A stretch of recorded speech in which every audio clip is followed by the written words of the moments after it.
আসসালামু আলাইকুম রহমতুল্লাহ। প্রিয় দর্শক, আশা করি আপনারা সকলেই ভালো আছেন। আজ একটি এমন বিষয় নিয়ে আলোচনা করব যা শুনলে আপনি স্তব্ধ হয়ে যাবেন। নামাজ ছেড়ে দিলে কি হয়? আপনি হয়তো ভাবেন একদিন না পড়লে কিছু হবে না, কিন্তু রাসূল সাল্লাল্লাহু আলাইহি ওয়াসাল্লাম আমাদের সামনে তুলে ধরেছেন ভয়ানক শাস্তির কথা। নামাজ ইসলামের দ্বিতীয় স্তম্ভ। যে ব্যক্তি ইচ্ছাকৃতভাবে নামাজ না পড়ে তার জন্য রয়েছে দুনিয়া ও আখিরাতের ভয়ানক 6টি শাস্তি। আর এই আল্লাহর পক্ষ থেকে 6টি শাস্তি কি কি নিচে আলোচনা করা হলো। 3টি দুনিয়াতে ও 3টি আখিরাতে। দুনিয়ার 3টি ভয়ানক শাস্তি। 1, আল্লাহ তাআলা তার জীবন থেকে বরকত উঠিয়ে নেন। সে যতই আয় করুক না কেন শান্তি থাকে না। পরিবারে অশান্তি, মনে অশান্তি, সবই বরকতহীনতার ফল। 2, তার চেহারা থেকে নূর মুছে যায়। নামাজি মানুষের মুখে যে প্রশান্তি থাকে, নামাজ না পড়লে সেই মুখ হয়ে যায় ভীত, গম্ভীর, কালো।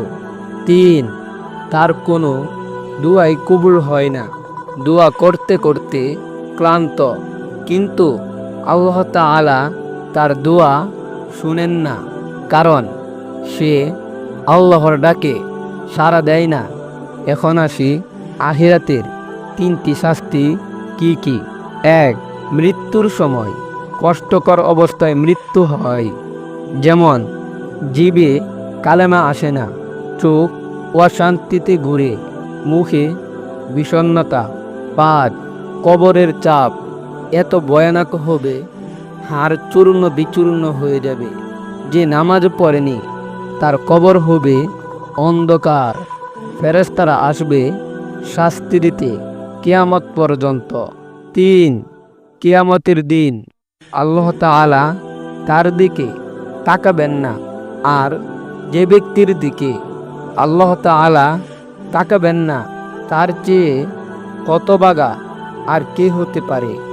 রাসূল সাল্লাল্লাহু আলাইহি ওয়াসাল্লাম বলেন, নামাজ হলো ইসলামের স্তম্ভ। যে ব্যক্তি তা ছেড়ে দেয় সে ইসলাম থেকে বেরিয়ে যায়।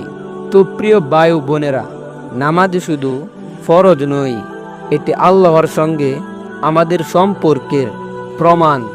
নামাজ না পড়া মানে আল্লাহকে অগ্রাহ্য করা, গুরুত্ব না দেয়া আর তার নিয়ামতের অকৃতজ্ঞ হওয়া। তাই আজকেই তওবা করুন। প্রতিদিন 5 ওয়াক্ত নামাজ শুরু করুন। আল্লাহর কাছে কাঁদুন, তার দিকে ফিরে আসুন। পরিবার, সন্তান, বন্ধুদেরকেও নামাজে উদ্বুদ্ধ করুন। তো প্রিয় ভাই বোন, এই ভিডিওটি যদি আপনার অন্তরকে নাড়া দেয় তাহলে শেয়ার করুন। হয়তো আপনার মাধ্যমে কারো জীবন বদলে যাবে। আলোর সন্ধান চ্যানেলটি সাবস্ক্রাইব করুন। নতুন নতুন ইসলামিক ভিডিও পেতে আমাদের সাথেই থাকুন। আল্লাহ তাআলা আমাদের সবাইকে নামাজি বানান, আর যারা গাফেল তাদের হিদায়াত দান করুন।